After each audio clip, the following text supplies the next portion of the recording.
What is up guys, it is Lelly and we are back with some more PES battles. This time we are playing Bibby from PES Universe, who is using Napoli. The first thing I thought when I looked at this team sheet was just do not let Higuain get a clean strike on goal, because if he gets a clean strike, 9 times out of 10 it's in the back of the net. I knew all I had to do was focus on my team's defending, because I think his defenders aren't great, so I knew that my strikers would basically carve chances on their own because his defenders just weren't that good.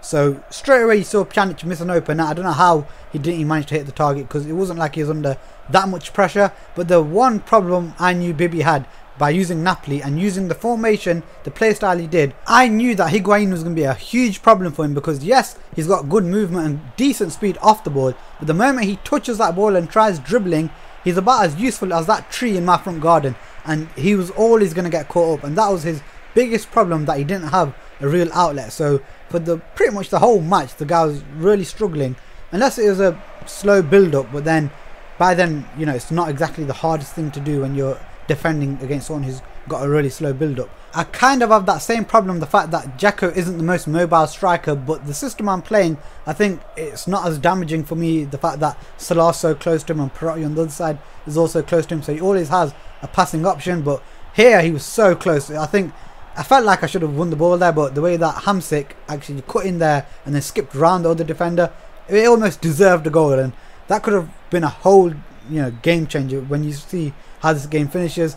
So he had a few chances at the start, but once I got my groove into this game, and like I said, look, his defenders weren't the best. Look at Dzeko here, he's about 2 yards ahead of his defender, and that was without me having to actually trigger the run. So you can see his defenders were like not defensively the best in terms of positioning, and that's what cost him the first goal. And once I got that first goal, he fell right into my hands. Once you have the ability to, you know, take your time in the game against defenders that aren't the best in terms of positioning and things like that, then this game becomes a lot easier for you, because he then has to go out of his way to go win this ball.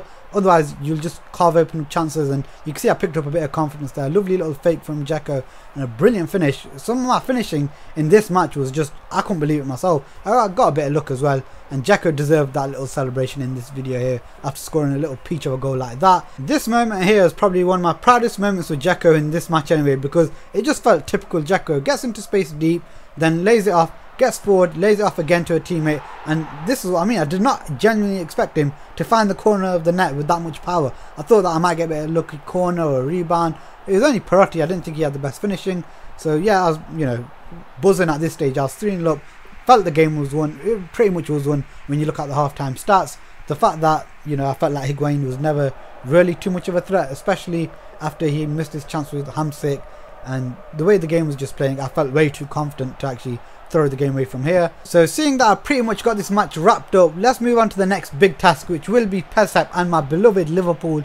Now the reason I actually wanted them the most, more than anyone, it's not just because I actually am a big Liverpool fan, it's the fact that in this game they are so defensively solid, it's unbelievable. Like Saka's 85 rated and he's just a fucking tank. He's like, I think 90 body balance and high 80s in the defensive prowess and high 80s for ball winning. And then you've got Skirtle, who I don't actually rate in real life. I haven't for the last couple of years, because all he really does in real life is pull shirts, and thank God Jurgen Klopp has sold him. So in this game he seems to be really good, but in reality he's actually not that good. And even then he's got Carlo Torres pretty decent, and then right back Nathaniel Klein's a beast, and at left back somehow Konami have given Alberto Moreno the ability to defend, and not only the ability to defend, but actually defend well. So Liverpool are a pretty tough defensive unit in this game.